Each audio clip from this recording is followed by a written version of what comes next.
Hello everyone. In today's lecture, we are going to see classification of account. See, classification of account is most important part while passing journal entries. You must be very clear about classification of accounts. Now, accounts are classified into two types, that is personal account and impersonal account. Now, what is the difference between these two accounts? Personal account, as the name indicates, it represents a person and a group of persons with whom business deal. म्हणजेच कुठच्याही व्यक्तीशी related जे account असतं त्याला personal account म्हणतात. Now, personal account is further subdivided into three types, that is natural personal account, artificial personal account and representative personal account. Now, what is the difference between these three accounts? We'll see one by one. First, natural personal account. Natural personal अकाउंटमध्ये कुठच्याही व्यक्तीचं नाव जे असतं ते या अकाउंटमध्ये येतं. For example Ram account, Shyam account, Mohan account, Soham account किंवा सीमा अकाउंट, काहीही कोणाचंही नाव, कुठच्याही व्यक्तीचं नाव जे असतं ते नॅचरल पर्सनल अकाउंटच्या अंडर येतं. Next, artificial personal account. Artificial means which is not natural. A group of persons come together and form a society or a bank or any office or any company, any organization, any club. Then the name of that organization or society or any club is known as artificial personal account. म्हणजेच काही व्यक्तींनी एकत्र येऊन जर काही organisation म्हणजे संस्था किंवा काही बँक्स किंवा क्लब ओपन केलेलं असेल तर त्या क्लबच्या, ऑर्गनायझेशनच्या, सोसायटीच्या किंवा त्या बँकेच्या नावाला आर्टिफिशियल पर्सनल अकाउंट म्हणतात. फॉर एक्झाम्पल कुठच्याही बँकेचं नाव, State Bank of India, Bank of Baroda, okay, Bank of India, किंवा कुठच्याही क्लबचं नाव असू देत, स्पोर्ट्स क्लब असू देत किंवा काहीही, किंवा इथे दिलेले आहेत पुणे म्युन्सिपल कॉर्पोरेशन अकाउंट, कुठचेही म्युन्सिपल कॉर्पोरेशनचं नाव असू देत, कुठच्याही क्लबचं नाव असू देत किंवा बँकेचं नाव असू देत, कुठच्याही संस्थेचं जे नाव असतं ओके त्याला म्हणतात artificial personal account. Next, representative personal account. Representative means कुठच्या तरी व्यक्तीला हे अकाउंट रिप्रेझेंट करत असतं किंवा कुठच्याही व्यक्तीच्या बिहाफवरती ते अकाउंट ओपन केलेलं असतं त्याला म्हणतात representative personal account. For example outstanding expenses, prepaid income और इन्कम पेड इन ॲडव्हान्स असे जिथे वर्ड्स असतात, आउटस्टँडिंग, प्रीपेड, ॲडव्हान्स, तिथे रिप्रेझेंटेटिव्ह पर्सनल अकाउंट येतं. आता outstanding expenses means what? Unpaid expenses. म्हणजेच काय, आपण स्टेशनरी किंवा काही खर्च केलेला आहे, काही एक्सपेन्सेस केलेले आहेत पण त्याची अमाऊंट पे केलेली नाही आहे त्याला म्हणतात outstanding expenses. That is not paid eight. Amount अजूनही आपण पे केलेली नसते. मग असे जे आउटस्टँडिंग एक्सपेन्सेस असतात ते कोणाच्या तरी बिहाफवरती आहेत, कोणीतरी, कुठची तरी व्यक्ती त्याला कारणीभूत आहे असे एक्सपेन्सेस करण्यासाठी, राईट. म्हणून outstanding expenses are comes under representative personal account because it represents to a person और an individual. Same example, suppose prepaid expenses और prepaid income. Suppose income prepaid केलं आहे म्हणजे आधीच पेड केलेलं आहे, ॲडव्हान्समध्ये आपण पेमेंट केलेलं आहे. आपण पेमेंट केलं आहे म्हणजेच कुठच्या तरी आपल्या नावावरती ते अकाउंट आहे, राईट. म्हणजे कुठच्या तरी पर्सनच्या बिहाफवरती ते अकाउंट आहे किंवा कुठच्या तरी व्यक्तीला ते रिप्रेझेंट करत आहे. म्हणून prepaid income comes under representative personal account. Okay. Next example, income received in advance. Income received in advance, आधीच इन्कम आपण रिसीव केलेलं आहे म्हणजेच कोणीतरी आपल्याला ते दिलेलं आहे कुठच्या तरी व्यक्तीने, राईट. म्हणून ते जे आहे ते रिप्रेझेंटेटिव्ह पर्सनल अकाउंट्सच्या अंडर येतं, कारण आपण कोणाकडून तरी ते रिसीव केलेलं आहे. It represents a person or A group of persons. मग ते एखाद्या ऑर्गनायझेशनकडून असू देत किंवा एखाद्या स्पेसिफिक व्यक्तीकडून असू देत, कोणाकडून तरी आपण इन्कम रिसीव केलेलं आहे, म्हणजेच कोणाला तरी ते अकाउंट रिप्रेझेंट करत आहे, म्हणून ते रिप्रेझेंटेटिव्ह पर्सनल अकाउंट आहे. Clear? Next, impersonal account. Impersonal account further subdivided into two parts, that is real account and nominal account. Now, real account represents properties or assets. फक्त प्रॉपर्टीज आणि assets जे असतात तेच रिअल अकाउंटच्या under येतात. Please remember this is very important. Any assets और properties comes under real account. It may be tangible और intangible. मग ते टँजिबल असतील किंवा इनटँजिबल असतील. Now tangible means what? It has physical existence और एनी फिजिकल प्रेझेन्स.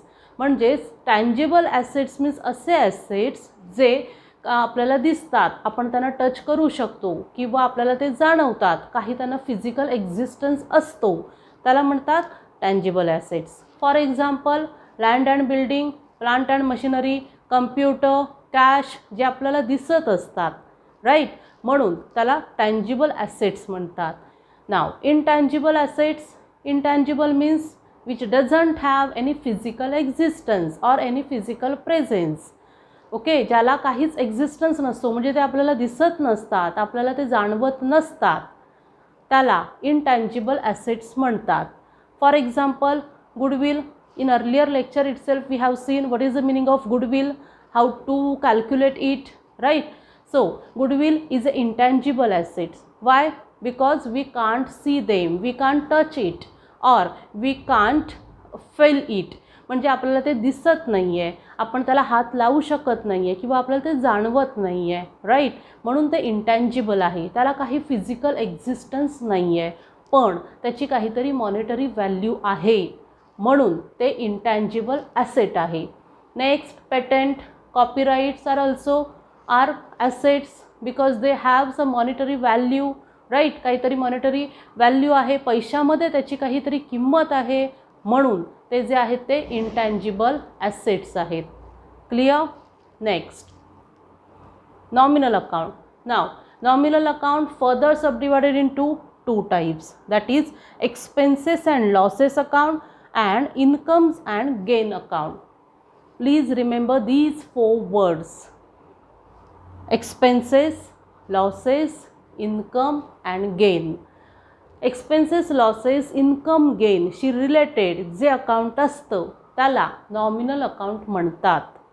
नीट बघितलं तर लक्षात येईल, एक्सपेन्सेसच्या अपोजिट आहे इन्कम, म्हणजे आपण खर्च केला म्हणजे आपले पैसे गेले.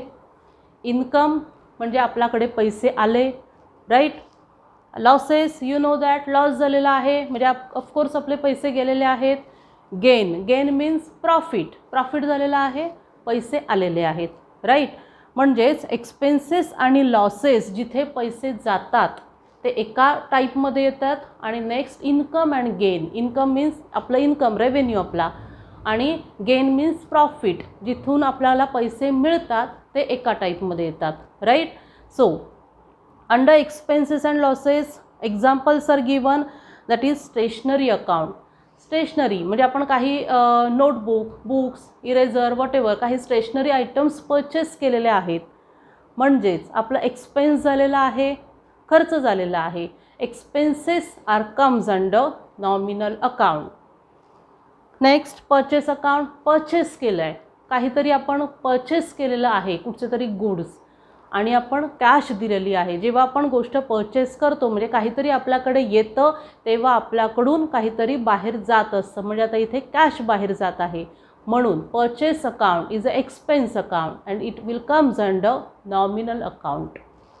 Next, advertisement account. ॲडव्हर्टाइजमेंटसाठी आपण एक्सपेन्सेस केलेले आहेत, खर्च झालेला आहे, right. So expenses will comes under nominal account itself. Next, income and gain. Interest received account. Received, most important word, received. Interest receive केलेला आहे म्हणजे आपल्याला इन्कम इंटरेस्ट मिळालेला आहे. It is an income for our business, right? Interest received is an income for our business, that's why it comes under nominal account. Interest paid असतं तर paid हा word असता तर अपोजिट, पेड केला आहे म्हणजे आपला एक्सपेन्स झालेला आहे, राईट? मग आपण कुठे लिहिलं असतं ते एक्सपेन्सेसच्या अंडर. नेक्स्ट डिस्काउंट रिसीव्ह केलेला आहे म्हणजे ऑफकोर्स आपल्याला प्रॉफिट झालेला आहे. प्रॉफिट्स और gains are comes under nominal account itself. Sales account, sale केलं आहे म्हणजे आपले प्रोडक्ट आपण विकलेले आहेत, राईट? प्रोडक्ट विकलेत म्हणजे आपले प्रोडक्ट गेलेत पण कॅश आलेली आहे, that is income for us, that's why it comes under nominal account. Okay, so we'll revise once again. Basically there are two types of account, personal account and impersonal account. Personal account further subdivided into three types, that is natural personal account, artificial personal account and representative personal account. Natural personal अकाउंटमध्ये काय येतं? फक्त कुठच्या तरी व्यक्तींची नावं natural personal अकाउंटमध्ये येतात. आर्टिफिशियल पर्सनल अकाउंटमध्ये कुठच्याही ऑर्गनायझेशनचं किंवा बँक, सोसायटी, क्लब या सगळ्यांची नावं कशात येतात? आर्टिफिशियल पर्सनल अकाउंटमध्ये. रिप्रेझेंटेटिव्ह पर्सनल अकाउंटमध्ये काय लक्षात ठेवायचं आहे? ॲडव्हान्स म्हणजे income received in advance, prepaid expenses और प्रीपेड इन्कम और आउटस्टँडिंग एक्सपेन्सेस असे जिथे वर्ड्स असतात म्हणजे आपण काही एक्सपेन्सेस किंवा इन्कम रिसीव केलेले असतात on behalf of a person और अ ग्रुप ऑफ पर्सन्स. कोणातरी कुठच्या तरी व्यक्तीकडून किंवा कुठच्या तरी संस्थेकडून ओके आपण काही इन्कम रिसीव करतो किंवा आपले अनपेड असतील कोणाशी तरी रिलेटेड एक्सपेन्सेस, तर ते सगळे रिप्रेझेंटेटिव्ह पर्सनल अकाउंटमध्ये येतात. Next impersonal account further subdivided into two parts, that is real account and nominal account. Now real account it represents assets and properties. फक्त assets आणि properties जिथे असतात ते real account असतं. Now real account further subdivided into two parts, that is tangible real account and intangible real account. Tangible means they have physical existence, right? And intangible means they doesn't have any physical existence or physical presence. त्याला म्हणतात intangible real account. त्याचे examples दिलेले आहेत. Next, nominal account further subdivided into two parts, that is expenses and losses, income and gains. हे चार words जिथे असतात त्याला नॉमिनल अकाउंट म्हणतात. एक्सपेन्सेस अँड लॉसेस, जर एक्सपेन्स झाला असेल किंवा लॉस झाला असेल तर ते नॉमिनल अकाउंटमध्ये मेन्शन करायचं आहे, किंवा इन्कम आहे किंवा प्रॉफिट आहे तर ते सुद्धा नॉमिनल अकाउंटमध्ये मेन्शन करायचं आहे. ओके, आता जर काही क्वेरीज असतील तर प्लीज कमेंट बॉक्समध्ये इन्फॉर्म करा. Also please like, share and subscribe the channel. Okay, thank you.